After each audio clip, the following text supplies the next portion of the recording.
नमस्कार मंडळी, श्री स्वामी समर्थ. मी प्रतिभा नगरे, छत्रपती संभाजीनगरहून.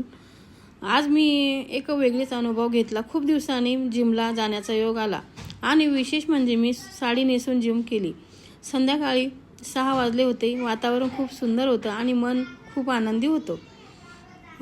तर साडीमध्ये जिम करणं हा माझ्यासाठी पहिलाच अनुभव होता. साडी नीट खोचून घेतली आणि कार्डिओ चालू केला आणि माझ्या मुली माझ्यासोबत होत्या, हसत होत्या, मज्जा करत होत्या आणि मला प्रतिउत्सव देत होत्या. मीही मनमोकळेपणाने माझं काम चालू होतं.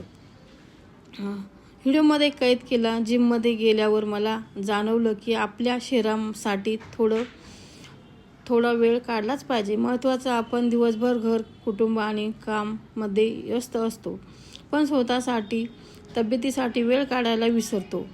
व्यायाम केल्याने शरीर तंदुरुस्त राहतं, मन प्रसन्न राहतं, ताणतणाव कमी होतो आणि आत्मविश्वास वाढतो. रोज 1 तास जिमला आणि शक्य नसेल तर किमान चालणं, योगा किंवा संध्याकाळी फिरणं, योगा कोणतं पण करा, पण शरीरासाठी थोडा अर्धा तास काढा, कारण खूप फायदेशीर असतं. विशेष यावर्षी उन्हाळा खूप कडक होता, त्यामुळे भरपूर पाणी घ्या. शरीर चांगलं ठेवा. आरोग्याची काळजी घेणं खूप गरजेचं आहे. निरोगी असलो तरच आपल्या कुटुंबाची काळजी घेऊ शकतो.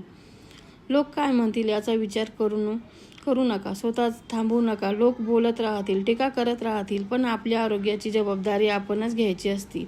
म्हणून स्वतःसाठी वेळ काढा, तब्येतीची काळजी घ्या. आता सगळेजण पावसाची वाट पाहत आहे. लवकरच पाऊस पडेल, वातावरण थंडगार होईल, शेतकऱ्याची पेरण्या सुरू होतील आणि चेहऱ्यावर आनंद दिसेल.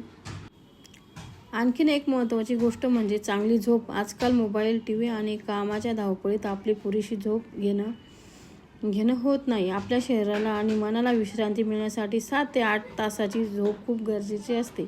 चांगली झोप घेतली की शरीर ताजेतवाने राहते, मन शांत राहते आणि दिवसभर काम करण्याची ऊर्जा मिळते. त्यामुळे योगासोबत भरपूर पाणी प्या, पौष्टिक आहार घ्या आणि वेळेवर झोपा. निरोगी आयुष्यासाठी या सगळ्या गोष्टी तितक्याच महत्त्वाच्या आहेत.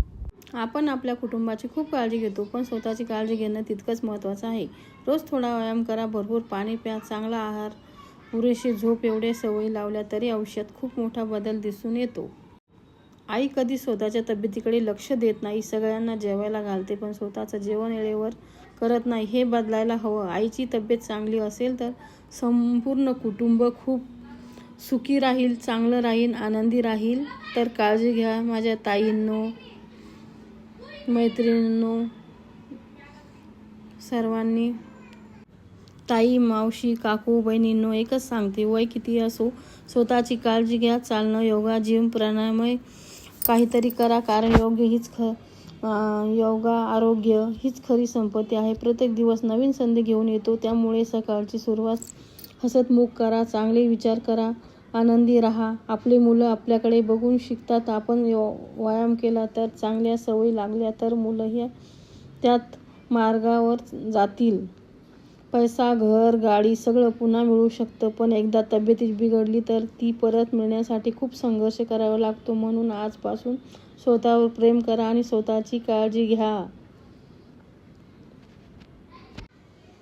आजकाल आपण मोबाईलवर तासंतास वेळ घालवतो, त्यापेक्षा अर्धा तास चालायला गेलो की योगा, तर शरीर आणि मन दोन्ही निरोगी राहील. तर धन्यवाद. व्हिडिओ कसा